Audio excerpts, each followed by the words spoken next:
All my dear masters for you మీకోసం ఛానల్కి స్వాగతం సుస్వాగతం. ముందుగా మన గురువుగారైన శ్రీ బ్రహ్మఋషి పితామహ పత్రిజీ గారికి, మన గురుమాతకు నా ఆత్మ ప్రణామాలు మాస్టర్స్. ఓకే మాస్టర్స్, ఈరోజు మన ఛానల్కి సీనియర్ పిరమిడ్ మాస్టర్ గారైన జిఎస్ఎన్ మూర్తి గారు అక్కిరెడ్డిపాలెం విశాఖపట్నం నుంచి వచ్చారు మాస్టర్స్. ఈరోజు సార్ చెప్పబోయే topic Divya Sadhana. Okay masters, thank you masters. సార్కి వెల్కమ్ చెప్పుకుందాం. Okay sir, please welcome sir, continue our session sir. Thank you sir. Thank you.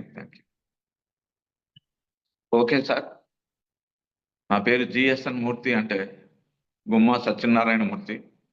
మా స్వస్థలం గజపతినగరం విజయనగరం దగ్గర నా పుట్టుక. ఉద్యోగ రీత్యా మా బ్రదర్స్ మేము కూడా వైజాగ్ రావడం జరిగింది. వైజాగ్ వచ్చి మొదట్లో చదువులు, తర్వాత ఉద్యోగ రీత్యా ఇక్కడ సెటిల్ అయ్యాం. నేను కూడా అలాగే ఇక్కడ హిందుస్థాన్ జింక్లో, విశాఖపట్నం గాజువాక దగ్గర హిందుస్థాన్ జింక్లో ఉద్యోగంలో 1980లో జాయిన్ అయ్యాను. 85లో మ్యారేజ్ అయింది. 86లో పాప పుట్టింది. 91లో బాబు పుట్టాడు. మొదట్లో పిల్లలు చదువులు, వాళ్ళ హోంవర్క్లు, మన స్కూల్కి తీసుకెళ్ళడం రావడం, నాది షిఫ్ట్ డ్యూటీస్, ఇలాగా నా జీవితం చాలా ఆనందంగానే గడుస్తూనే ఉండేది. అంటే సంతృప్తిగా, ఆనందం అంటే అక్కడ సంతృప్తిగా, ఏ లోటుపాటులు లేవు. మా మిసెస్ కూడా బిహెచ్పిలో స్కూల్లో టీచరు. దానివల్ల అన్నీ బాగుండేవి, ఫైనాన్షియల్గా ఉండేవి. 93లో ఇప్పుడు నేను కూర్చున్న క్లాస్ సెంటర్ 93లో ఇల్లు కట్టడం జరిగింది. అలాగా 93లో ఇల్లు కట్టడం, పిల్లలు చదువులు అన్ని బాగానే జరుగుతున్న సమక్షంలో నా జీవితంలో ఒక యూటర్న్ 2005లో జరిగింది. అంటే నా ఆధ్యాత్మిక జర్నీకి ఒక నాంది అని చెప్పొచ్చు. అది ఏంటి అంటే, మా జింక్లోనే పనిచేస్తున్న ఒక మాస్టర్ ద్వారా నాకు వివేకానంద, అంటే ఆర్కమిషన్ ద్వారా రిలీజ్ అవుతున్న బుక్ రామకృష్ణ ప్రభ అని మన మంత్లీ మ్యాగజైన్ ఆ చేతికి వస్తుండేది. నేను చదువుతూ ఉండేవాడిని. అది చదువుతున్నప్పుడు ఎంతో ఒక తెలియని అనుభూతి, ఒక ఆనందమైన అనుభూతి. ఓహో, ఇంత గొప్ప మాస్టర్లు భూమి మీదకి వచ్చారు, వాళ్ళ తాలూకు జీవిత చరిత్రలు, వివేకానందుడు తాలూకా జీవిత చరిత్రలు అన్ని చదవడం, ఇలా నేర్చుకుంటున్న కొత్తలో టీవీలో ఆస్థా ఛానల్లో కూడా ఇవన్నీ చూడడం మొదలెట్టాను. ఆస్థా ఛానల్ అని హిందీలో ఉంటుంది. దాంట్లో కూడా నాకు హిందీ, ఇంగ్లీష్, తెలుగు 3 కొంచెం లాంగ్వేజ్ అర్థం అవుతాయి కాబట్టి హిందీ అన్ని ప్రోగ్రాంలు చూస్తుండేవాడిని. ఆ సమక్షంలో ఆస్థా ఛానల్లో బ్రహ్మకుమారిస్ ప్రోగ్రామ్స్ చూసేవాడిని. జగ్గు వాసుదేవి, శ్రీ రవిశంకర్వి, art of living, Isha foundation, అలాగే నార్త్ సైడ్ ఉన్నవి వాళ్ళవి, అమృతమాత, ఇలాంటి మాస్టర్స్ అందరివి వింటూ ఉండేవాడిని. కానీ నేను ఎప్పుడు పూజలు పునస్కారాలు ఎప్పుడు చేసేవాడిని కాదు, తెలిసేది కాదు. మా మంత్రాలు గట్ట నాకు రావు కూడా. సో వెంటనే ఏంటో ఉంది సబ్జెక్టు అని తెలుసుకోవాలి దీనని ఫ్రీక్వెంట్గా ఎక్కువ చూడడం మొదలెట్టాను. అప్పుడు బ్రహ్మకుమారిస్ నుంచి సిడీస్ కట్ట తెప్పించుకొని నా దగ్గర ఉన్న డెస్క్టాప్లో వేసుకొని వినడం గట్రా చేస్తుంటాను. తెలియకుండానే ఆధ్యాత్మిక ప్రయాణం తలకు అడుగులు పడుతుండేవన్నమాట. అంటే శ్రవణము ద్వారా, వినడం ద్వారా. సో అలాగా 2007లో జరుగుతున్న సమక్షంలో 2007లో మా జింకులోనే ఉగాది నాడు, ఏప్రిల్లో ఉగాది నాడు మాకు ఉగాది మేళా అని ఒక మేళా పెట్టుకునేవాడు. ఎంప్లాయీస్, ఫ్యామిలీస్ అందరూ గెట్ టుగెదర్ లాగా ఒక మేళా. దాంట్లో చిన్న చిన్న నాటకాలు వేయడము, స్టేజీ ప్రోగ్రామ్స్, స్టాల్స్ గట్టా పెట్టేవాళ్ళు. ఆ టైంలో నేను కూడా రామకృష్ణ మిషన్ నుంచి బుక్స్ గట్టా కొన్ని పట్టుకొచ్చి ఆధ్యాత్మిక పుస్తకాలు, వ్యక్తిత్వ వికాసం, వివేకానందుడు చెప్పినవి, రూపాయి నుంచి దగ్గర దగ్గర 50 రూపాయల దాకా, 100 రూపాయల దాకా బుక్స్ ఆ టైంలో ఉన్నవి పెట్టడం జరిగింది. చాలా బాగా సేల్స్ చేశాను. ఈ సమక్షంలో నాకు సంతృప్తిగా ఉండేది. ఇదే ఫస్ట్ టైం మనం ఇలా చేయడం. అది నా దింకు మిత్రుడు శ్రీనివాసరావు అని, అతని ద్వారా మేము ఇద్దరం చేస్తుండేవాళ్ళని. అతని ద్వారానే నాకు రామకృష్ణ బుక్ రావడం, అతని గైడెన్స్లో ఇద్దరం కలిపి చేస్తుండేవాడిని. సో ఇలా చేస్తున్న సమక్షంలో అదే రోజుని అచ్యుతరామయ్య అని మా అడ్మినిస్ట్రేషన్లో పనిచేస్తున్న ఇంకొక మాస్టర్ పక్కనేమోని 4 కుర్చీలు, ప్లాస్టిక్ కుర్చీలు పెట్టుకుని, 4 పిరమిడ్లు పెట్టుకుని ఒక స్టాల్ పెట్టాడు. పెట్టి నా స్టాల్కి వచ్చి, మూర్తి గారు ఏం పెట్టారు అని అడిగాడు. ఇలాగ వివేకానంద బుక్స్ అంటే చాలా మంచి పని చేశారండి. ఆధ్యాత్మిక సంబంధించిన స్టాల్ పెట్టారు. నాకు ఇంట్రెస్ట్ ఇలాంటివన్నీ. పుట్ట 2 పుస్తకాలు అతను తీసుకొని, పక్కనే మా స్టాల్ ఉంది. మా మిసెస్ కూడా ఉన్నారు రండి అని చెప్పి తీసుకెళ్ళాడు. At around 9:00 night. ఇంకా క్లోజింగ్ టైమ్ అన్నమాట. ఆ టైంలో పిరమిడ్ క్యాప్ బుర్ర మీద పెట్టి నాకు శ్వాస మీద ధ్యాస గురించి ఇంట్రడక్షన్ చేసి నన్ను ధ్యాన పరిచయం చేశాడు. It is 2007 April month. So అతను చెప్పాడు, మీ జీవితము చాలా అద్భుతంగా ఉంటది. ధ్యానంలోకి రండి, ధ్యానం చేయండి, శ్వాస మీద ధ్యాస పెట్టండి అని ఫ్యూ సెంటెన్స్ చెప్పాడు అంతే. క్లోజింగ్ టైం కదా, ఎక్కువ క్లాస్ కూడా చెప్పలేదు. ఓకే సార్ నేను చేస్తానని చెప్పాను. క్యాప్ తీసుకున్నాను, ఇంటికి పట్టుకొచ్చాను, ధ్యానం మొదలెట్టా. సో నా రెగ్యులర్ టైం టేబుల్ మార్నింగ్ ఏ షిఫ్ట్ 6 గంటలకంటే నేను 4 గంటలకు లేచి స్నానం చేసి రెడీ అవుతుండేవాడిని. అప్పుడే ఒక అరగంట 40 నిమిషాలు ధ్యానం చేసేవాడిని. సో అలా నా జీవితంలో ధ్యానం 2007 ఏప్రిల్‌తో మొదలైంది. 2009 దాకా నేను చేస్తూనే ఉన్నాను. 1 ఆర్ 2 డేస్ మధ్యలో ఎప్పుడైనా డ్యూటీ చేంజెస్‌లోనో ఊరెళ్ళనున్నప్పుడు బ్రేక్ వచ్చినా ధ్యానాన్ని వదలలా. 2 ఇయర్స్. 2009లో ఒక మిరకల్. అదేంటంటే మా మిసెస్‌తో పనిచేస్తున్న టీచర్ గారు, ఆవిడ కూడా పిరమిడ్ మెడిటేషన్‌లోకి వచ్చారు నాకు తెలియకుండానే వాళ్ళ ఫ్రెండ్స్ ద్వారా. నన్ను అన్నయ్య అని పిలిచారు. అన్నయ్య ఇలా ధ్యానం నువ్వు మా ఇద్దరం డిస్కస్ చేసుకున్నప్పుడు నేను చేస్తున్నానని చెప్పి మొదలెట్టాను. అంటే నవంబర్ నెలలో పౌర్ణమి రోజుని, కార్తీక పౌర్ణమి రోజుని పత్రిజీ గారు ఆర్కే బీచ్‌కి వస్తున్నారు. అతన్ని నేను చూడలేదు. మనిద్దరం కలిసి వెళ్దాం బీచ్‌కి అని ఇద్దరం ఆర్కే బీచ్ దగ్గర ఒక హవా మహల్ అని కుర్బాం మహారాజ్ తాలూకా మహల్ ఉంటది. రాతి బిల్డింగ్. ఒక 300, 400 మంది సుబ్బిరామిరెడ్డి సమక్షంలో ధ్యానం కార్యక్రమం పెట్టారు. ఇంకా పత్రిజీ గారు రాలేదు. మేమందరం వెళ్ళి కూర్చున్నాం. డాక్టర్ హరికుమార్ గారు ఇంట్రడక్షన్ క్లాస్ చెప్పారు. నేను అంతా ధ్యానంగా వింటున్నాను. ఇంకా ధ్యానం మొదలెట్టలేదు. ఇంతట్లో పత్రిజీ గారు వచ్చారు. వెనక నుంచి ఎంటర్ అయ్యి అందరికి షేక్ హ్యాండ్లు ఇచ్చుకుంటూ వెళ్ళి కూర్చున్నారు. కూర్చున్న తర్వాత నాకు షేక్ హ్యాండ్ ఇచ్చారు. ఓహో! మహానుభావుడిని ఫోటోల్లో చూసాం. ఇప్పుడు ఫిజికల్‌గా చూస్తున్నాను అనుకున్నాను. చూసి అతను చెప్పవలసిన క్లాస్ ఒక అరగంట క్లాస్ చెప్పి సుబ్బరామిరెడ్డితో సహా అందరికీ ధ్యానం చేయించారు. ఓ 40 మినిట్స్ ఫ్లూట్ మెడిటేషన్. సో అది నా ఫస్ట్ మెడిటేషన్ విత్ పత్రిజీ. ఆ రోజు మిరకిల్ జరిగింది. నాకు సప్త ఋషులు నా ధ్యానంలో కనబడడం మొదలెట్టారు. అప్పటిదాకా ఏ విజన్స్, ఏ అనిపించడాలు, కనిపించడాలు ఏమీ లేవు. శ్వాస మీద ధ్యాస అంటే శ్వాస మీద ధ్యాస ఆలోచనలు వస్తున్నా కూర్చుంటుండేవాడిని. సో అది వదలకుండా ఉండడం వల్ల నాకు వచ్చిన పెద్ద గిఫ్ట్ ఏంటంటే, ఆ రోజు ఆ మహానుభావుడు ఎనర్జీ సమక్షంలో నాకు ఆ సప్త ఋషులు కనబడడం, వాళ్ళు నాకు అభయాస్త్రం ఇలా చూపెట్టి, ఒక దీవెనలు ఇస్తున్నట్టుగా, ఆశీస్సులు ఇస్తున్నట్టుగా నాకు మెసేజ్ ఇచ్చి, నువ్వు కంటిన్యూ చేయి అన్నట్టుగా అను. ఆ తర్వాత తెలుసుకున్నాను ఇవన్నీ. అంటే అప్పటికేదో కనబడ్డారు. సినిమాలు చిత్రాల్లాగా టీవీలో సీన్‌లా కనబడ్డాయి. కానీ ఆ తర్వాత నాకు అర్థమవుతుంది ఏంటంటే, ఈ సప్త ఋషులు భూమండలాన్ని కాపాడడంలో హాస్టల్ మాస్టర్స్‌గా మనకి పత్రిజీ గారి తాలూకు అనుచరులుగా 1,44,000 మందిని ఎన్నుకోవడంలో మనం ఒక భాగస్థులమే అని తర్వాత తెలిసింది. దాన్నే మనం లైట్ వర్కర్స్ అంటాం, లైట్ వారియర్స్ అంటాం, లైట్ బీయింగ్స్ అంటాం. ఎన్నో పేర్లు పెట్టుకుంటున్నాం. సో ఆ రోజే నాకు తర్వాత అర్థమైంది. సో 2009లో ఎప్పుడైతే పత్రిజీ గారి సమక్షంలో ఆ ఎనర్జీస్‌ని ఫీల్ అయ్యానో వెంటనే 2009 ధ్యాన మహాచక్రం శ్రీశైలంలో అటెండ్ అయ్యాను. నెక్స్ట్ కంటిన్యూ చేస్తున్నాను. అక్కడ సీడీలు, పుస్తకాలు కొనుక్కొని తెచ్చుకున్నాను. పత్రిజీ గారి తాలూకు సంభాషణలన్నీ క్యాసెట్‌ల రూపంలో ఆ రోజుల్లో ఉండేవి. సీడీల రూపంలోను తెచ్చుకున్నాను. వింటూ ఉండేవాడిని. అతనే నాకు గురువుగా, అతనే నాకు సజ్జన సాంగత్యంలో, ఇంట్లోని ఎప్పుడు అదే ఉంటుండేది. సో అలాగా ధ్యాన మహాచక్రం 2009 డిసెంబర్‌లో అంటే నవంబర్‌లో జరిగింది. వితిన్ 1 మంత్‌లోనే ధ్యాన మహాచక్రం శ్రీశైలం వెళ్ళడం జరిగింది.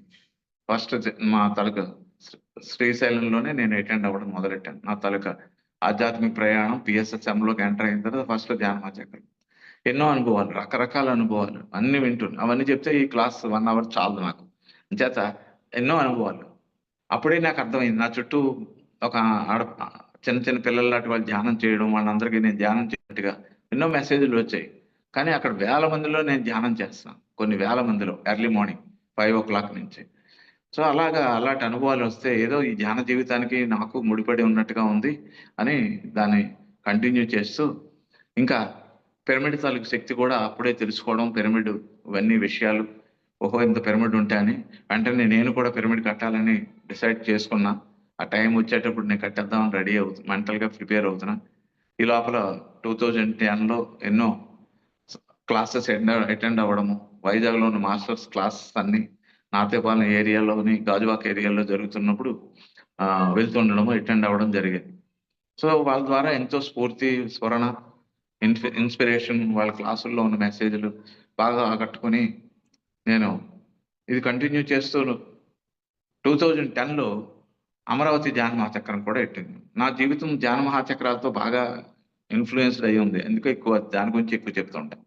ఏమంటే మన ఇంటి దగ్గర ఎన్ని నెలలు చేసినా సంవత్సరం ఆఖరిలో ఎలాగైతే మనకి సంవత్సరం మొదట్లో జనవరి నెలలో సంక్రాంతి పండుగ వస్తుందో, మన పిఎస్ఎస్ఎం వాళ్ళందరికీ పెద్ద పండుగ ఏంటంటే మన డిసెంబర్లో జరిగే ధ్యాన మహాచక్రాలు, ధ్యాన మహాయజ్ఞాలు, ఇప్పుడు పత్రిజీ యాగాలు అని పేర్లు మార్చుకుంటూ వచ్చింది ఈ 15 ఏళ్ళలో. సో అప్పుడు అమరావతిలో అటెండ్ అవ్వడం జరిగింది. అక్కడ మాకు అకామిడేషన్ పెద్దగా లేకపోయినా మాకు మాస్టర్స్ అందరూ కొంతమంది పిలిచి వాళ్ళు ఉంటున్న ఇళ్లలోనే మాకు అకామిడేషన్ ఇవ్వడం జరిగింది.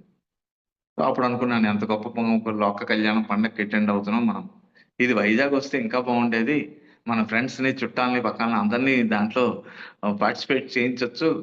అప్పుడు శ్రీశైలం నేను ఇందాక చెప్పిన మా మిసెస్తో పనిచేస్తున్న టీచరు మేము ఇద్దరమే వెళ్ళాం. అమరావతి మాత్రం 6గురిని తీసుకెళ్ళాం మా మిసెస్తో పాటు. 6గురు వెళ్ళాము.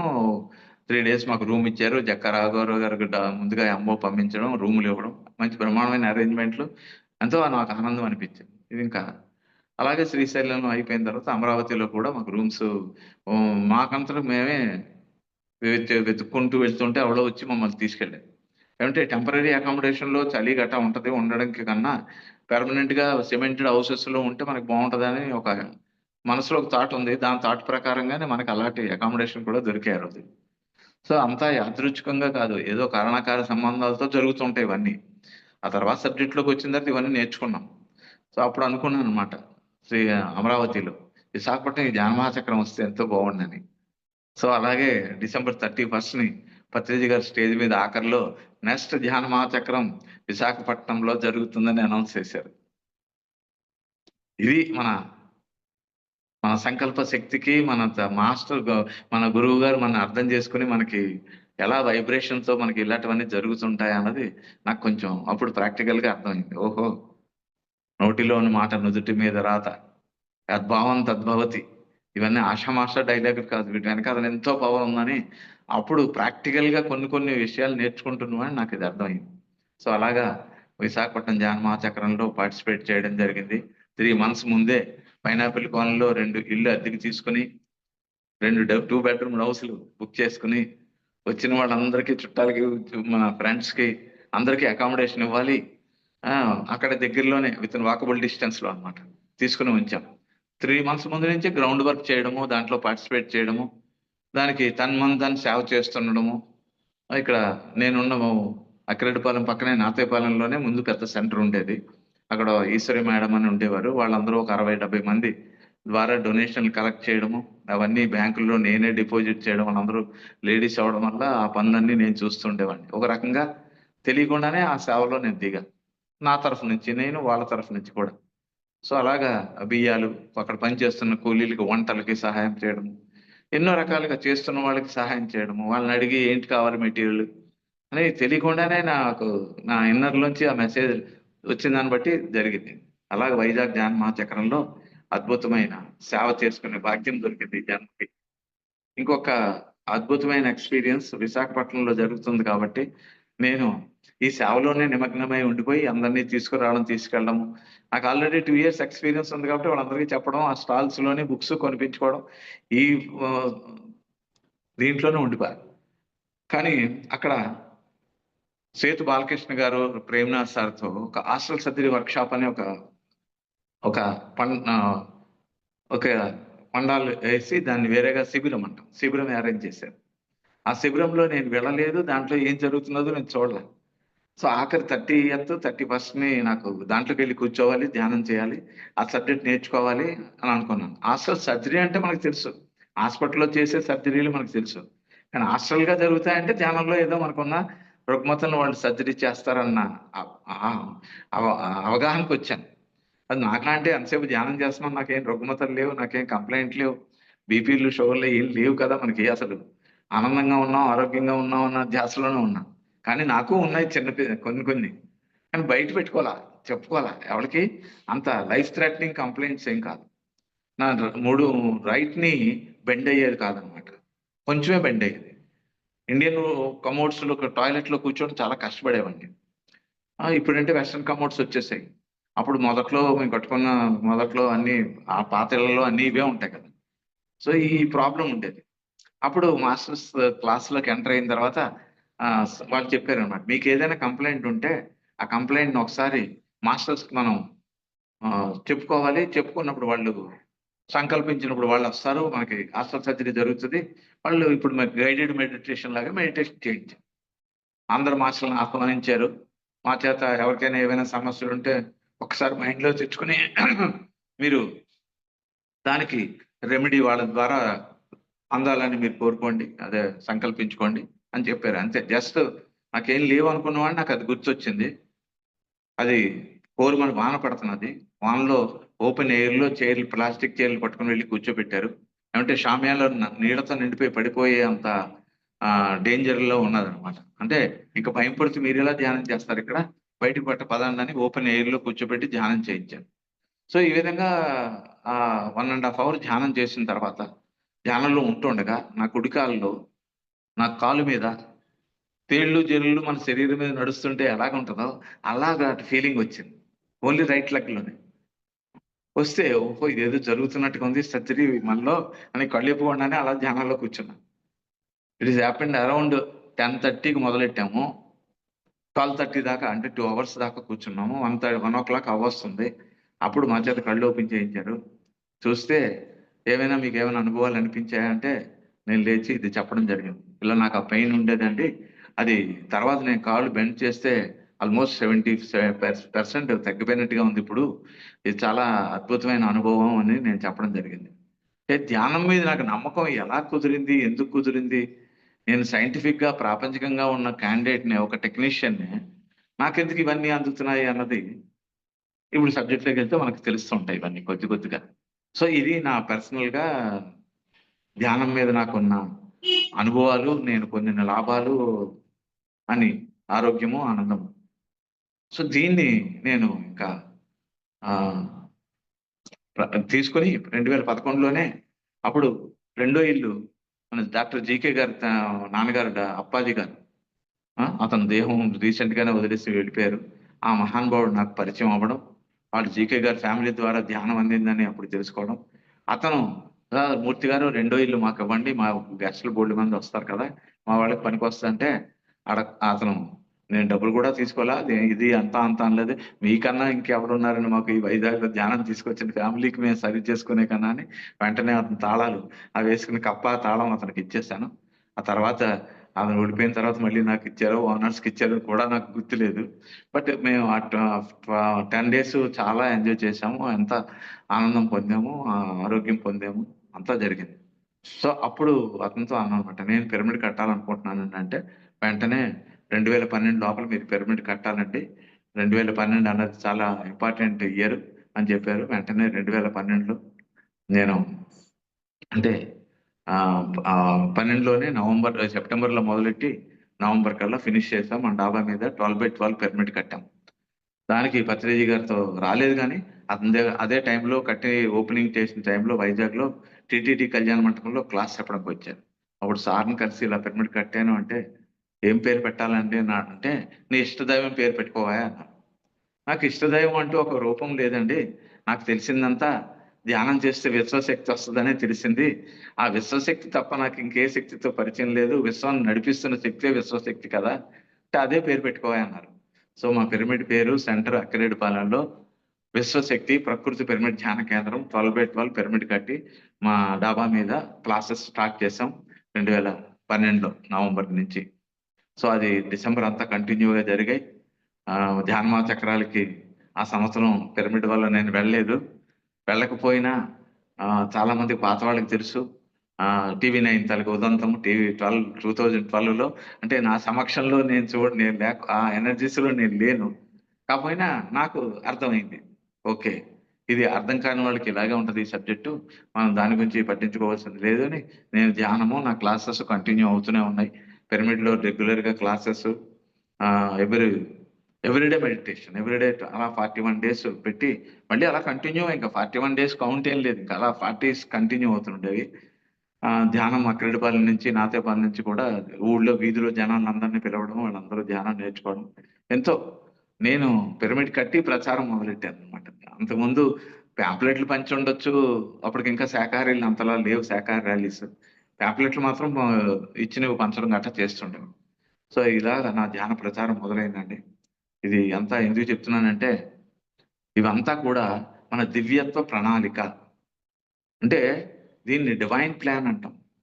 మనం భూమి మీద రాకముందే మనం ఏం చేస్తామో చేయబోతున్నామో అన్నవి మనం ప్రాపంచికంగానైనా ఆధ్యాత్మికంగా అయినా రాయబడి ఉంటారు. ఇది తెలుసుకోవాలంటే, ఈ విషయాలు తెలుసుకోవాలంటే పత్రిజీ గారు చెప్పిన 5 ఫింగర్ కాన్సెప్ట్స్ లో అన్ని వింటూ ఉండాలి. అది నేను చేశాను. అసలు ఫస్ట్ ధ్యానంలో ఎదగాలి అంటే, మనం ఆధ్యాత్మికంగా ఎదగాలి అంటే పత్రిజీ గారు చెప్పేశారు. ధ్యానము, స్వాధ్యాయము, సజ్జన సాంగత్యము, ఆచార్య సాంగత్యము, ప్రబోధము. ఈ 5 ద్వారా నువ్వు ఆధ్యాత్మికంగా ఎదగడం మొదలెడతావు. 5 ఒకే మాట చేయకపోయినా, అంటే స్టేజ్ బై స్టేజ్ నువ్వు ఇంప్రూవ్ చేసుకుంటూ వెళుతూ ఉంటే. సో ఈ రోజు 2010 నుంచి నేను క్లాస్ చెప్తూ నాకు తెలిసింది ఏంటి అంటే, ప్రబోధము ద్వారా. ప్రబోధము అన్నది ఎక్కడి నుంచి వస్తుందంటే, నీ లోపటి నుంచి స్వబోధ ద్వారా వస్తుంది. నీ సొంతంగా నీ లోపల ఉన్న ఆ ఆ దివ్య శక్తే నీకు ప్రబోధిస్తుంటది. ఇది చెప్పు, ఇలా చెయ్యి, అలా పిరమిడ్ కట్టు, ఇలా క్లాసెస్ పెట్టు, పలానా మాస్టర్లను పిలవకపోయినా కొంతమంది మాస్టర్స్ ఆటోమేటిక్గా వచ్చేసేవారు. ఊళ్ళో విశాఖపట్నం పలానా హైదరాబాద్ నుంచి విజయవాడ నుంచి వచ్చారంటే, పలానా సెంటర్లో క్లాసులు అవుతున్నాయంటే మన రమణేష్ మాస్టర్ లాంటి వాళ్ళు మనకు పరిచయం చేయడం, తీసుకురావడం, ఎన్నో క్లాసెస్ అలా జరుగుతుండేవి. సో ఫస్ట్ మొట్టమొదటిగా మా పిరమిడ్లో అద్భుతమైన క్లాస్ చెప్పింది అంటే, ఎక్కువ మంది జనాలు పట్టకుండా డాబా అంతా నిండిపోయింది, మన భీమనేని వంశీకరణ్ గారిది. అది మరువలేని అనమాట. సో అతను ఎక్కడో లేరు, మా ఇంటికి 2 కిలోమీటర్ల దూరంలో ఆటోనగర్ దగ్గర తోకాడ అని దగ్గరలోనే ఉంటారు. సో నాకు ఈ మాస్టర్స్తో అప్పుడు పరిచయాలు అవ్వడము, వాళ్ళు మా సెంటర్కి రావడము, ఇవంతా కూడా ఒక డివైన్ ప్లాన్లో జరుగుతున్నాయి. సో నేను ప్యారలల్గా ఉద్యోగం చేసుకుంటున్నాను, షిఫ్ట్ ఉద్యోగాలు చేస్తున్నాను. ఈ లోపల మా కంపెనీ కొంచెం లాస్లో పెట్టేసి దాన్ని ప్రైవేటైజ్ చేసేద్దామని గవర్నమెంట్ ప్లాన్లో ఉంది. విఆర్ఎస్ డిక్లేర్ చేశారు. నేను కూడా ఒక ఏడాది ముందు, 2 ఏళ్ళ ముందు బయటకు వచ్చేసి ఈ ఆధ్యాత్మ వర్కే చెయ్యాలి అనే తపంతో ఉండేవాడిని. కానీ మా బాస్ నేను అప్లికేషన్ పెట్టినా, నా ఎఫిషియన్సీ వల్ల, మా ఇద్దరికి ఉన్న ఫ్రెండ్షిప్ వల్ల ఎప్పుడూ దాన్ని గ్రాంట్ చేసేవాడు కాదు. ఆఖరిలో 2013లో క్లోజ్ అయిపోతాయా, మన అందరం కట్టుకుని బయటకు వెళ్ళిపోతాం, నువ్వు ఎందుకు ఎవరా పడతావు అని చెప్పాడు. సో 2013లో హిందుస్థాన్ జింక్, ఒక జన్మనిచ్చిన తల్లి, నాకు ఈ శరీరం ఇచ్చిన తల్లి మా తల్లి విశాలాక్ష్మి అయితే, నాకు జీవితాన్ని ఇచ్చిన తల్లి మా జింక్ తల్లి. ఆ జింక్ తల్లి ద్వారా నేను ఎన్నో విషయాలు ఎంతో నేర్చుకున్నాను, ఎన్నో ఫ్రెండ్స్ను సంపాదించుకున్నాను. వాళ్ళందరూ ఇప్పుడు చాలా మంది ధ్యానంలో ఉన్నారు, వచ్చారు, చూస్తుంటారు, తెలుసుకుంటూ ఉంటారు. సో ఇది మన జీవితము ఒక దివ్య ప్రణాళిక. ఇది పనికొచ్చిందా పనికిరాందా అన్నది ఇక్కడ క్వశ్చన్. మనం అనవసరంగా మనకు అలాంటి ఆలోచనలు వస్తుంటాయి, బట్ ప్రతి ఒక్కటి మనకి పనికొచ్చిందే జరుగుతుంది, ఇంక్లూడింగ్ మన అనారోగ్య సమస్యలు. నాకు ఇంత గొప్ప హాస్టల్ సర్జరీ జరిగిందంటే, మా జింకులో లక్షల రూపాయలు మాకు రీఎంబర్స్మెంట్ మెడికల్గా ఇస్తారు. నేను 33 ఏళ్ళ సర్వీస్లో ₹1 కూడా మెడికల్ రీఎంబర్స్మెంట్ పెట్టకుండా హాస్టల్ సర్జరీ ద్వారా తగ్గించుకున్నా. అంటే నా ప్రణాళికలో డాక్టర్లు, ఆపరేషన్లు, భయమా, ఎందుకో లోపల ఉన్నవాడు నువ్వు ఆ పని చెయ్యకు అని చెప్తుండేవాడు. నేను వెళ్ళలేదు ఇప్పుడు. మెడికల్ చెకప్లు అవుతున్నప్పుడు చెప్పేవాడిని, వాళ్ళు డాక్టర్ల దగ్గరికి వెళ్ళండి, కేజీహెచ్ స్పెషలిస్ట్కి వెళ్ళండి, ఇక్కడండి అక్కడండి, ఏవో వాళ్ళు రెఫరెన్స్లు ఇచ్చేవారు. కానీ అక్కడ కొట్టేవాడిని, ఇంటికి వచ్చి మళ్ళీ నా డ్యూటీలు, నా జీవితము నా నార్మలే మళ్ళీ. అంటే 2011 దాకా నేను దాన్ని భరించా. ఆల్మోస్ట్ 25 ఇయర్స్ నా పెళ్లి కాక ముందు వచ్చింది. నేను అరౌండ్ 50 ఇయర్స్ అప్పుడు దాన్ని తగ్గించుకున్నా. 25 ఇయర్స్ నేను సహనంతో భరించాను అంతే. It's not a life threatening unbearable complaint, ఏం కాదు, జస్ట్ ఒక సమస్య అంతే. సో దాన్ని ఆ టైంలో కొంచెం పెయిన్ ఫీల్ అయినా బయటకు వస్తుండేవాడిని. అంటే చెప్పబోయేది ఏంటంటే, ఇది నేను చేశాను అన్నది కాదు. ఆ నేను అనేది తెలుసుకుందుకే ఈ ధ్యానంలోకి మనం వస్తాం. సో ఈ దివ్యత్వ సాధనలో నేను అని అనుకుంటుకి ఎవరికైతే ఆ రమణ మహర్షి చెప్పినట్టుగా నేను ఎవరని తెలుసుకుందాం అనే తపన ఉంటుందో, తెలుసుకుంటామో, మనకు తెలియకుండానే ఆ డైరెక్షన్‌లో అడుగులు పడుతుంటాయి.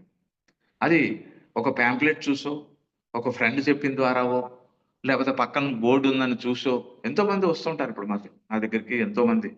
క్లాసెస్ జరుగుతూ ఉంటాయి. ఎవ్రీడే ధ్యానం జరుగుతూ ఉంటది. ఎవ్రీడే కౌన్సెలింగ్ జరుగుతూ ఉంటాయి. సో, ఇప్పుడు నాకు అర్థమైంది ఏంటంటే, ఇది మన ఆత్మ ప్రణాళిక, ఆత్మ తాలూకా డివైన్ ప్లాన్‌లో ఉంటది. ఎలాగైతే ఎలాగైతే ప్రతి జిల్లా రాష్ట్రానికి, దేశంకి చట్టం ఉంటదో, అలాగా యూనివర్సల్ లాస్ కొన్నున్నాయి. ఆ యూనివర్సల్ లాస్ పత్రిజీ గారు మనకొక 5 ఫింగర్ కాన్సెప్ట్‌లో 5 రకాల చట్టాలు. చట్టము అంటే ఇక్కడ సిద్ధాంతం. దీన్ని మనం ప్రిన్సిపల్స్ అంటాం, సిద్ధాంతాలు అంటాం. ఏమిటి అంటే ఆత్మ పరిణామ సిద్ధాంతం. ఇది బాగా ఆహ్, ప్రేమ్‌నాథ్ గారి తాలూకా సేత్ వర్క్‌షాప్‌లో 2010లో ధ్యానమా చక్రం ముందు అక్కడ కళావతి హాస్పిటల్‌లో పైనాపిల్ కాలనీ దగ్గర ఉన్నప్పుడు నేను అటెండ్ అవ్వడం జరిగింది. ఇవి ఎంత ఇంపార్టెంటో ఈ సజ్జన సాంగత్యాలు, ఆచార్య సాంగత్యాలు అన్నవి అలాంటి వాటి ద్వారా నేను పెద్దవాడిని తెలుసుకున్నాను, నేర్చుకున్నాను. సో, ఈ ఆత్మ పరిణామ సిద్ధాంతం గురించి కొంచెం మాట్లాడుకుందాం. ఏమంటే, ఈ ఆత్మ పరిణామ సిద్ధాంతం లేకుండా ఎవరు ఆ డివైన్ ప్లాన్‌లో లేకుండా దీంట్లోకి ఈ అంతిమ చరణంలోకి, ఈ ధ్యానంలోకి రాలేరు. అంచేత ఈ ఆత్మలు ఎన్ని రకాలుగా వాటి తాలూకు స్థితులు, గతులు ఉంటాయి అంటే 5 రకాలుగా చెప్పుకోవచ్చు. ఎన్నో డివైడ్ చేసుకోవచ్చు అర్థం చేసుకుందుకి. సో, మొదట్లో ప్రతి జీవికి ఎలాగైతే కడుపు కోసం, ఆకలి కోసం జీవిస్తుంటాయో జంతువులు, మనిషి కూడా అలాగే జీవిస్తూ ఉంటాడు. ఎంతసేపు ఆకలి అంటే తను భూమి మీదకొచ్చింది ఎందుకో తెలీదు. ఆకలేస్తది. ఆ చెట్టు గుండ పండో, కాయో తింటూ ఉంటాడు. తింటూ ఆకలి తీర్చుకుంటూ ఉంటాడు. ఇంకా వాటితో దొరక్కో ఆ పళ్ళు, కాయలు దొరక్కో ఏదో చేస్తాడు. అప్పుడు జీవ జంతువులను కూడా చంపుకు తింటుంటాడు. ఒక క్రూర మృగాలు ఇంకో జంతువుని చంపుకు తిన్నట్టుగా. అంటే క్రూరత్వంతో బిహేవ్ చేస్తుంటది. ఎందువల్ల అంటే తెలియడం వల్ల కాదు. అది మొదటి జన్మల్లో కొన్ని దశల్లో ఆ ఆత్మ అలాగుంటది. ఆ టైప్ ఆఫ్ ఆత్మల్ని సశైవాత్మలు అంటారు. అంటే వాటికి జాలి, కరుణ, దయ అనే గుణాలు గాని, మా ఆలోచన గాని అలాంటివేం పుట్టవన్నమాట. క్రూరత్వంతోనే ఉంటాయి. ఇప్పటికే ఉన్నారు. వాళ్ళనే మనం రాక్షసులు అంటాం. నరరూప రాక్షసులు. నరుడి రూపంలోనే ఉంటారు. రాక్షసుల్లో ఉన్నారు. ఇంకా చెప్పాలంటే ఇప్పుడు మోడర్న్‌గా టీ షర్ట్‌లు, జీన్ ప్యాంట్లు కూడా వేసుకొని కూడా ఉంటారు. ఇలా ఉంటారు, అలా ఉంటారు అని ఏదో రూల్స్ పెట్టుకుంది మనకేం లేదిక్కడ. దీన్ని అవగాహన చేసుకుందుకి ఒక పదాలు పెట్టి, ఒక మాటలు పెట్టి మనం మాట్లాడుకుంటున్నాం అంతే. సో, ఇలాగా కొన్ని జన్మలు నువ్వు ధ్యానం చేయడానికొచ్చావు. ఈ క్లాస్‌లో ఎంతమంది ఉన్నారు? ఇప్పుడు ఫర్ యూ యూట్యూబ్ ఛానెల్ చూస్తున్న మాస్టర్స్ అందరికి ఈ సబ్జెక్ట్‌లో వాళ్ళు తెలుసో తెలియకో ఈ ఛానెల్ ద్వారా చూస్తున్నారంటే, వాళ్ళు 400 జన్మలు తీసుకుంటే కానీ, ఇలాంటి ధ్యాస మీద గాని, ఇలాంటి సబ్జెక్ట్‌ల మీద గాని, ఇలాంటి ఛానెల్స్ గాని, ఇలాంటి గురువులతో గాని వాళ్ళకి కాంటాక్ట్స్ ఏర్పడవు.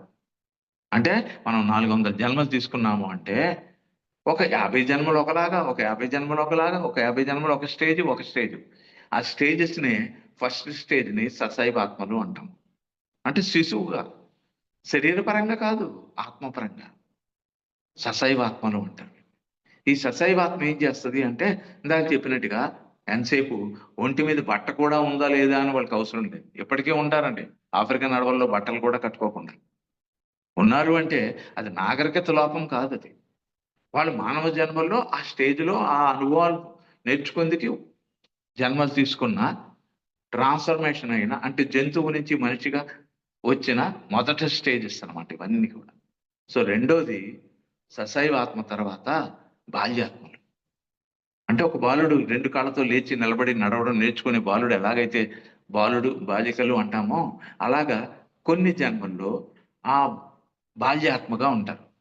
అంటే ఇక్కడ ఒంటి మీద బట్ట కట్టుకోవడం, లేకపోతే ఆకులు కట్టుకోవడం, లేకపోతే పంటలు పండించుకోవడం, మొక్కలు నాటుకోవడం, ఇలాంటి కార్యక్రమాలతో ఆహ్, మన నాగరికత వృద్ధి చెందుతూ ఉన్నది. అది అప్పుడు ఉంటది, ఇప్పుడు ఉంటది. అప్పుడు మాస్టర్స్ ఉంటారు, ఇప్పుడు మాస్టర్ ఎప్పుడు ఉంటూనే ఉన్నారు. ఎన్ని యుగాలైనా ఈ యుగాలు మారిపోతున్నాయి అనుకుంటున్నాం, కానీ ప్రతి యుగంలోని ప్రతి సబ్జెక్టు, ప్రతి స్టేజెస్ తలకి ఆత్మలు ఉన్నాయి.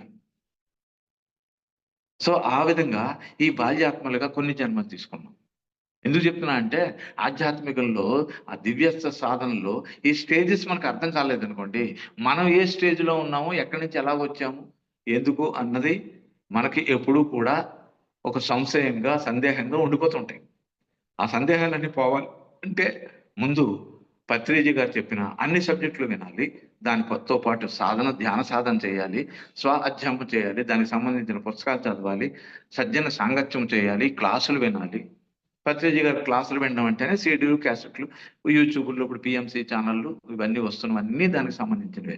స్టేజ్ బై స్టేజ్ వాటి తాలూకా రూపురేఖలు మారుతున్నాయి అంతే. సో అలాగా కొన్ని జన్మల తర్వాత బాల్యాత్మగా వచ్చిన ఆత్మ తర్వాత కౌమార ఆత్మగా వస్తుంది. కౌమార ఆత్మ అంటే అక్కడ నాది, నేను, సంసారము, కుటుంబము ఈ ఈ పందాలోకి వస్తుంది.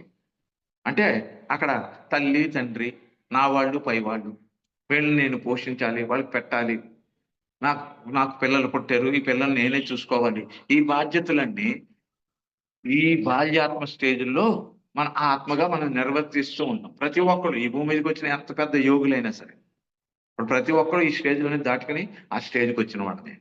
సో ఈ దివ్య ప్రణాళికలో, దివ్యాత్మ ప్రణాళికలో మనం ఈ 5 రకాల స్టేజుల్లో మనం బాల్యాత్మగా కొన్ని జన్మలు తీసుకొని, ఆ నెక్స్ట్ స్టేజ్‌లో మనం ఏం చేస్తామంటే కౌమార ఆత్మగా వచ్చాము. కౌమార ఆత్మ తర్వాత యవ్వనాత్మగా, దీన్నే ప్రౌఢాత్మ అంటారు పత్రిజీ గారు. ప్రౌఢాత్మగా వస్తాం. అంటే ప్రౌఢత్వం. అవతల వాళ్ళు చెప్పిన మాట వినే రకంలో ఉండం. నాకు నచ్చిందే నేను చేస్తానండం. ఇప్పుడు ఇవన్నీ ఒరేయ్ పక్కన ధ్యానం నేర్పుతున్నారురా, మంచిదిరా అని చెప్పినా, అబే మేం చెయ్యం, మా వయసు అది కాదులే. పెద్దవాళ్ళైనా సరే. లేపోతే మాకు టైం లేదులే. అది మేము అది ఎవడో కొంతమంది కోసమే పుట్టిందిలే, మన కోసం కాదులే అని ఒక రకంగా విన్నా సరే రిజెక్ట్ చేస్తుంటది. ప్రౌఢత్వంతో. అంటే అదొక ఈగోయిస్టిక్ మైండ్ అన్నమాట.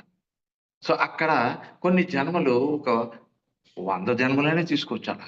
దానికేం లెక్క జస్ట్ అవగాహన కోసం ఒక నంబర్ చెప్పుకుంటున్నాం. ఇదేదో టైమ్ టేబుల్ ప్రకారంగా జరిగిపోతుందనుకోండి. ఒక్కొక్కళ్ళకి ఒక్కొక్క స్టేజ్‌ల్లో ఉంటాయి. కొంతమందికి 400 జన్మలైతే, కొంతమందికి 300 అవ్వచ్చు, కొంతమందికి 600 అవ్వచ్చు. దీంట్లో ఆశ్చర్యపోవాల్సిందేం లేదు. ఇది అవగాహన కోసం మనం ఆత్మ తాలూకు స్టేజ్‌లు నేర్చుకుంటాం. ఆత్మాయణం అనే పుస్తకం చదివికే ముందు ఇలాంటి పుస్తకాలు, ఈ స్టేజెస్ అన్ని మనం తెలుసుకుంటే, ఆ పుస్తకాల్లో ఉన్నది ఇంకా బాగా అర్థమవుతది. జీవాత్మ ప్రపంచ నియమాలు. ఈ బుక్స్ అన్నీ ఏంటి అంటే ఆత్మ తాలూకు ప్రయాణం నేర్పించేవి. అంటే ఈ విశ్వంలో విశ్వ నియమంలో ప్రతి ఒక్కటి పరిణామం చెందుతూ వస్తది. దీన్నే ఆత్మ పరిణామ సిద్ధాంతము. Soul evolution. సోల్ అంటే ఒక్క మనిషే కాదు, జంతువులు, వృక్షాలు, ధాతువుల దగ్గర నుంచి పరిణామం చెందుతూ వస్తది. మనం వాడుతున్న ఈరోజు ప్లాస్టిక్ కూడా భూమి నుంచి వచ్చి ఆ ధాతువుల ద్వారా తయారై దాని పరిణామం చెంది మనకు ఉపయోగించే వస్తువులుగా మాట్లాడుతున్నాం. ఈరోజు దాన్ని రిజెక్ట్ కూడా చేస్తుంటాం మళ్ళీ ఆ ప్లాస్టిక్‌ని. అంటే వాటి తాలూకా పరిణామ సిద్ధాంతంలో మార్పులు, చేర్పులు జరిగిన తర్వాత ఏదో విధంగా రూపురేఖలు మార్చుకుంటూ వస్తది. అలాగా ఈ మానవ జన్మలో వచ్చిన ఆత్మ కూడా ఈ శరీరంతోనే ఇన్ని పాఠాలు నేర్చుకుందుకి ఇన్ని రకాల స్టేజ్‌లు దాటుకుంటూ వస్తది. ఆఖరి దశనే మనం వృద్ధాత్మలు అంటాం.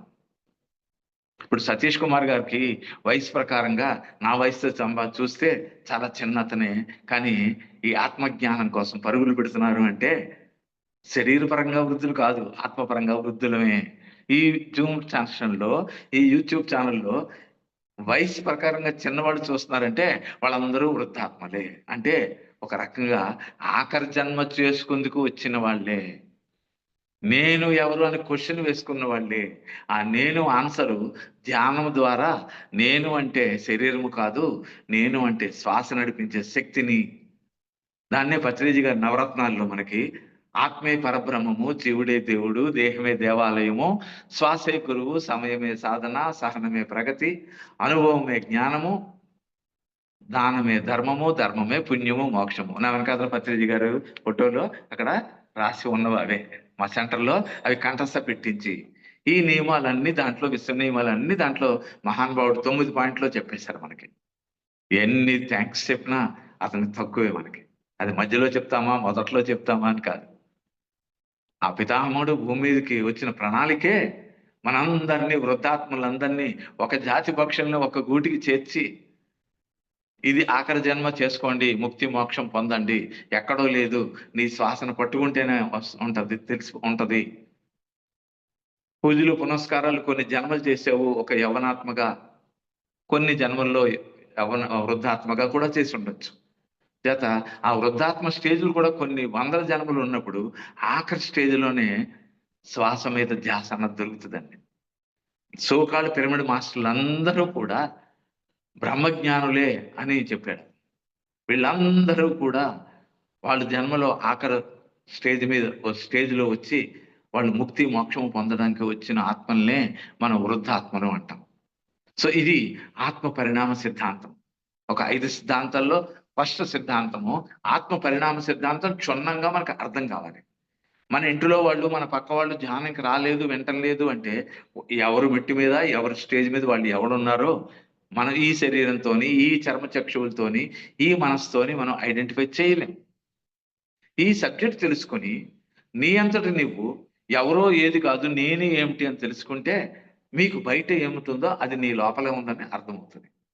సో ఈ విధంగా మన దివ్యాత్మ ప్రణాళికలో ఈ ఆత్మ పరిణామ సిద్ధాంతము మొదట యూనివర్సల్ లా అంటే డివైన్ ప్లాన్ లో మనం ఈ చట్టంలో చట్టబద్ధంగా మనం పని చెయ్యాలి. చట్టానికి విరుద్ధంగా పని చేయడమే కర్మ సిద్ధాంతంలో మనం చేసిన పాపము పుణ్యాలు. పాపము కర్మకు విరుద్ధము. పాపకర్మలు అన్నారు. కర్మ అంటే పని. తెలుసో తెలియకో జీవజంతువులు చంపుకు తిన్న స్టేజ్లు కూడా మనం క్రాస్ చేసుకునే వచ్చాం. ఎన్నో దొంగతనాలు చేయడము, అప్పులు చేయడము, అవతరమైన మోసాలు చేయడము, ఎన్నో రకాలుగా ఇవన్నీ తెలిసి ఇప్పుడు ఆర్డినరీ లేమ్యాన్కి, బయట ఉన్న వాడికి పాపము పుణ్యము తెలుసు. దానికన్నా ముందు తెలిసేది ఏంటి తెలుసండి? చెడు మంచి తెలుసు. దొంగతనం చేస్తే చెడు బుద్ధిరా అంటాం. అది మంచిది కాదు అని తెలుసు, చెడు అని తెలుసు, ఇవన్నీ తెలుసు. కానీ మూడోది తెలియదండి. ఆ మూడోది తెలుసుకుందుకే మనం శ్వాస మీద ధ్యాస ద్వారా పిరమిడ్ మాస్టర్గా ఈ సంస్థలోని ఎన్నో ఆధ్యాత్మిక సంస్థల్లోకి మనం ఎంటర్ అవుతుంటాం. అదే దాని పేరే సత్యము. సో ఆత్మ పరిణామ సిద్ధాంతం తర్వాత కర్మ సిద్ధాంతంలో ఇరుక్కుని ఆ కర్మలన్నీ అనుభవిస్తూ, ఆ కర్మలన్నీ చేస్తూ, దాని ఫలితాన్ని అనుభవిస్తూ, పాపము చేస్తే రోగము, పుణ్యము చేస్తే భోగము, ధ్యానము చేస్తే యోగము. ఏమిటి యోగం అంటే ఇలాంటి జూమ్ సెషన్స్లో ఇలాంటి ఆత్మ బంధువులతో మన ఆత్మని జ్ఞానాన్ని మనం పంచుకోవడమే, దాన్ని నేర్చుకోవడము, నేర్పించడమే.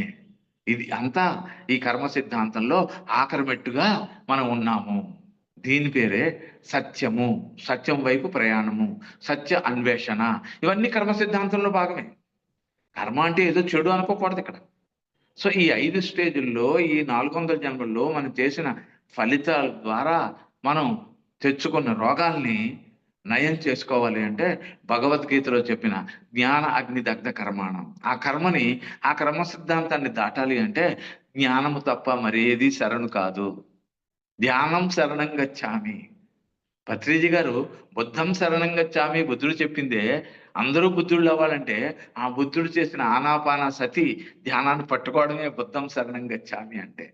ధర్మం శరణం గచ్చామి అంటే ఏది కాదు, ఆ జీవజంతువుని హింసించకుండా అహింసో పరమో ధర్మ అని ఆ అహింస మార్గంలోకి రావడమే. హింస చూడో హంస పకడో అంది మన గురువు గారు అందించిన గొప్ప వాక్యం. ఒక మాస్టర్ భూమి మీదకి వచ్చి ఏదైనా వాక్యం సృష్టిస్తారు అంటే వివేకానందుడు ఒకటి, రమణ మహర్షి ఒకటి, అలాగే మన పత్రిజీ గారు అందించిన హింస చూడో హంస పకడో. ఏమిటి హంస? శ్వాసనే హంస అంటారు. లోపలికి వెళ్ళే గాలి, బయటకు వచ్చే గాలి హంస యానము, హంస గాయత్రి, అజప గాయత్రి, ఎన్నో పేర్లు ఉన్నాయి ఈ ధ్యానానికి. దీన్ని సోహం ధ్యానం అంటారు. హంసను తిరిగేస్తే సోహం. సో ఈ కర్మ సిద్ధాంతం దాటాలి అంటే నీ శ్వాసను పట్టుకొని ఆ సత్యాన్ని గ్రహించి నీ కర్మలు దగ్ధం చేసుకుంటూ, ఆ వచ్చిన కర్మలు నువ్వు ఆనందంగా, సంతోషంగా అనుభవిస్తూ, నా వాస్తవానికి నేనే సృష్టికర్తని అని ఆ సేతు విజ్ఞానంలోని మన పత్రిజీ మహానుభావుడు రామ్తా చెప్పిన వాక్యాల్ని క్షుణ్ణంగా మనం డే టు డే లైఫ్లో నా వాస్తవానికి నేనే సృష్టికర్తని, ఇంకెవరూ కాదు. నా జన్మకి నేనే సృష్టికర్తని. నా తల్లిదండ్రుల్ని నేనే ఎంచుకున్నాను.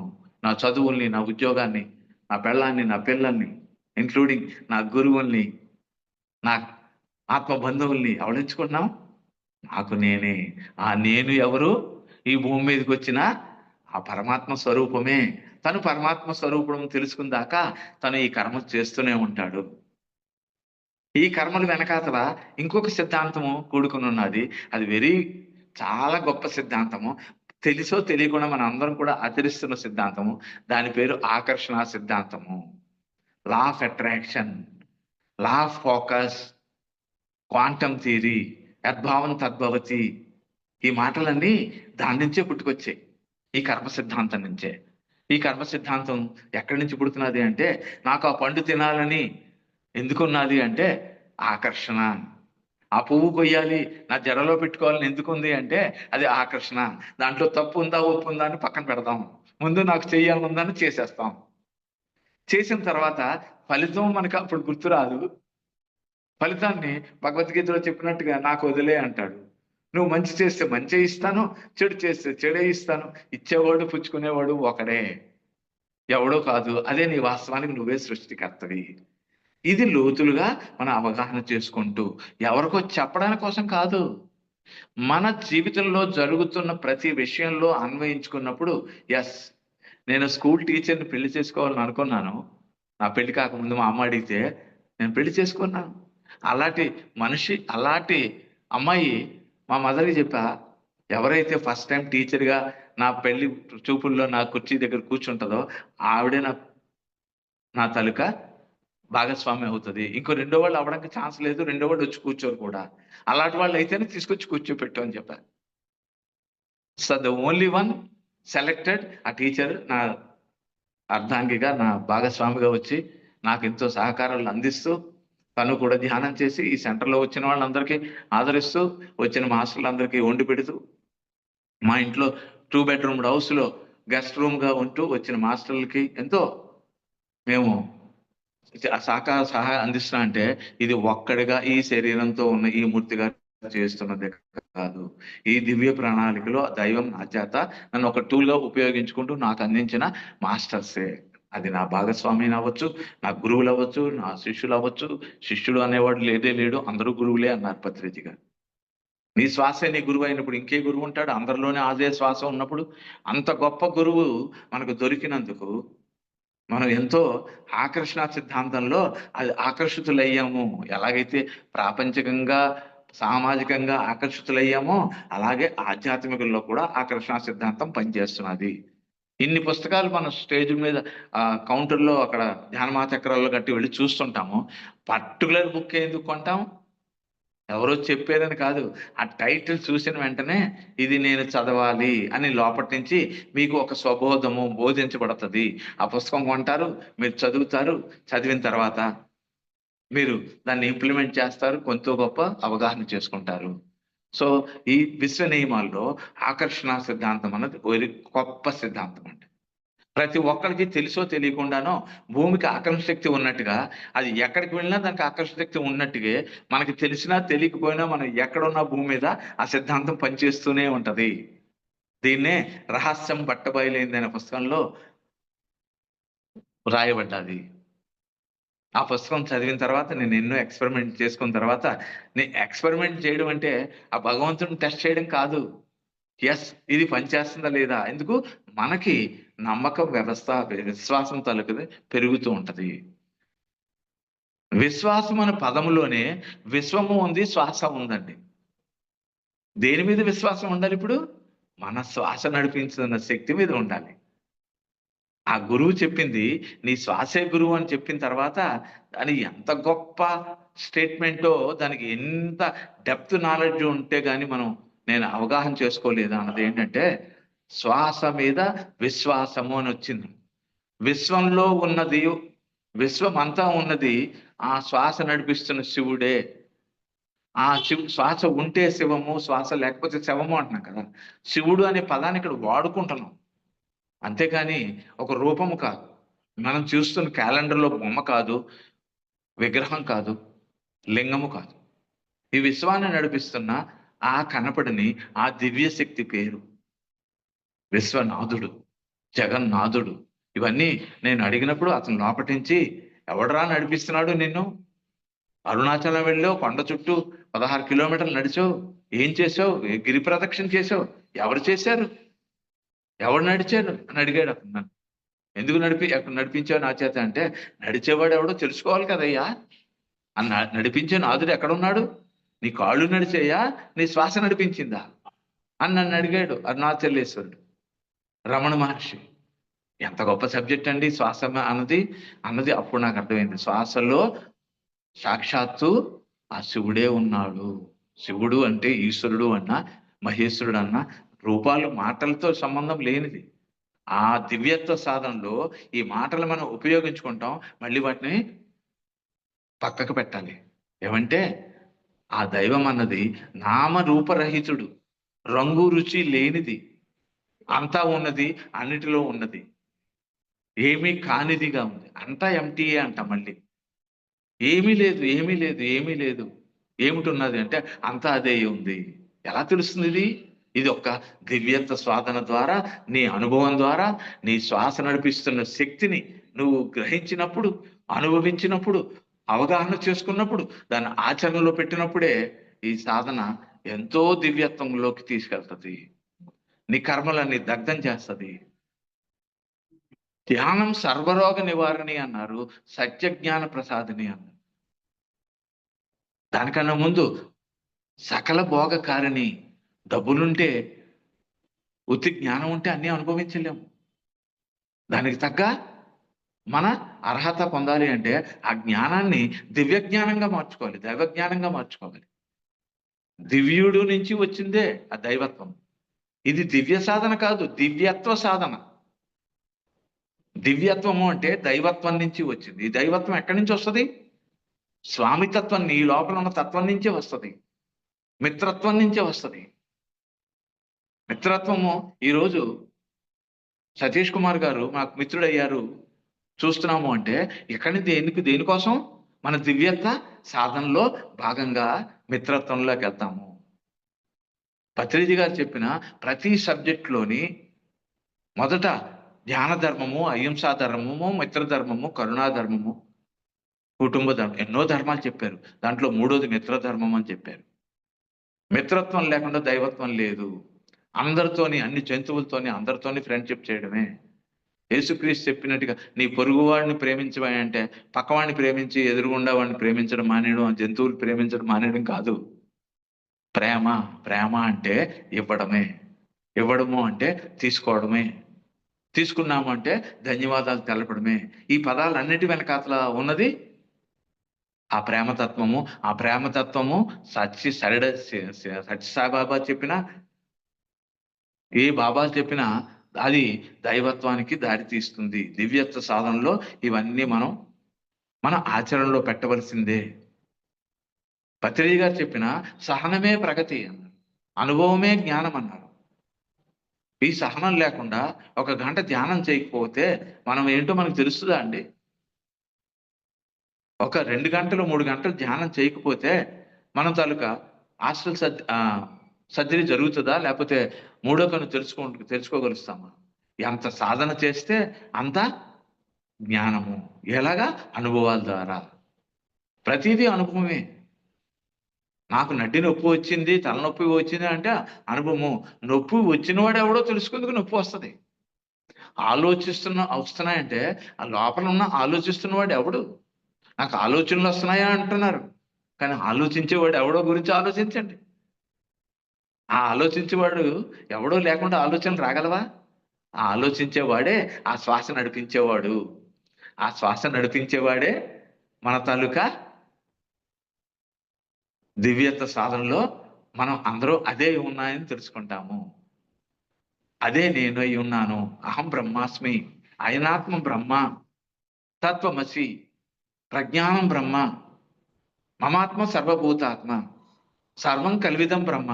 ఈ వేదవాక్యాలన్నీ ఎక్కడ దాకా తీసుకెళ్తాయంటే సాక్షాత్తు దైవం తప్ప ఈ సృష్టిలో ఇంకేమీ లేదు అని మనకు అర్థమవుతుంది. Nothing else. మాట్లాడుతుంటే 9 అయిపోయింది. చాలా షార్ట్గా జరిగిపోతుంది. సో అంటే నాకు ప్రణాళికలో 1 గంట టైం ఇచ్చారు. But this goes on. ఏంటి అంటే నీ సాధన చేయము నరుడా, సాధ్యము కానిది లేదురా. సాధన అంటే మనం చేయవలసిన practice. Practice makes the man perfect అన్నది అన్నిట్లోని. కంప్యూటర్ అయినా, సంగీతం అయినా, స్కూటర్ అయినా, సైకిల్ అయినా, జీవితమైనా, ధ్యానమైనా, ప్రతి దాంట్లో సాధన సాధన సాధన. ఆ సాధన ఏదో ఆ దైవం కోసం చేస్తే మన జీవితము ధన్యమైపోయి ఈ జన్మే మనకి ముక్తి మోక్షము పొందగలుస్తాము. ముక్తి ఎక్కడి నుంచి వస్తుందంటే ఈ అజ్ఞానం నుంచి విముక్తి. ఈ జీవ జంతువుల్ని హింసించుకు తినడం మానేయడం దగ్గర నుంచి విముక్తి. అవన్నీ కోడిలోని దేవుడు ఉన్నాడు. మనం శాకాహార ర్యాలీలు చేస్తున్నప్పుడు పెడుతున్న స్లోగన్లు ఎంతమంది వింటారో ఎలా మారుతారో అని నాకు తెలియదు. కానీ మన ప్రణాళికలో, మన సంకల్పంలో నేను భూమి మీద ఉన్న ప్రతి మనిషికి ధ్యానం నేర్పిస్తాను, శాకాహారం నేర్పిస్తానని అతను ఏ ప్రణాళికతో వచ్చాడో, మన శ్వాసలో తిష్ట వేసుకున్న గురువు గారు మన దగ్గరే ఉన్నారు, ఎక్కడో లేరు. శ్వాసే ఈ గడ్డముడు నీ గురువు కాదు, నీ శ్వాసే గురువు అని చెప్పైతే ఆ శ్వాసే గురువు అని చెప్పిన గురువే మన శ్వాస. ఆ గురువు వేరు, దైవం వేరు, శివుడు వేరు, ఈశ్వరుడు వేరు, పేర్లు కాదు ఇక్కడ మనం పట్టుకోవాల్సింది. ఆ కనబడని దివ్య శక్తిని అనుభూతి చెందడం. ఓహో, నా కళ్ళు చూస్తున్నాయంటే నా కళ్ళ వెనకాల చూపించేవాడెవడు? నా చెవులు వింటున్నాయంటే నాకు వినిపేటట్టుగా చేసేవాడెవడు? అద్దంలో నా ప్రతిబింబం చూసుకుంటున్నానంటే ఆ చూపెట్టేట్టుగా ఎవడు చేస్తున్నాడు? అద్దంలో ఎవడున్నాడు? నాలో ఎవడున్నాడు? మిర్రర్ వర్క్ అంటాం కదా. సో ఇలాంటి ఎక్సర్సైజులు ఎన్నో మన సాధన చేసుకుంటూ ఆకర్షణ సిద్ధాంతాన్ని మనం తెలుసుకున్న తర్వాత మనం ఆఖరిలో ఒక గొప్ప సిద్ధాంతం ఉందండి, పత్రిజీ గారు చెప్పింది, విచిత్ర విరుద్ధ సిద్ధాంతం అంట. దీని పేరే లా ఆఫ్ పారాడాక్స్ అని చెప్పారు. అది ఎక్కడ డిక్షనరీలు కూడా దొరకవండి ఇలాంటి మాటలు. మహానుభావుడు అతని తాలూకా లోపటి నుంచి వచ్చిన ప్రబోధాలని మనకు అందజేశాడు. ఇది విచిత్రంగా ఉంటుంది, విరుద్ధంగా ఉంటుంది.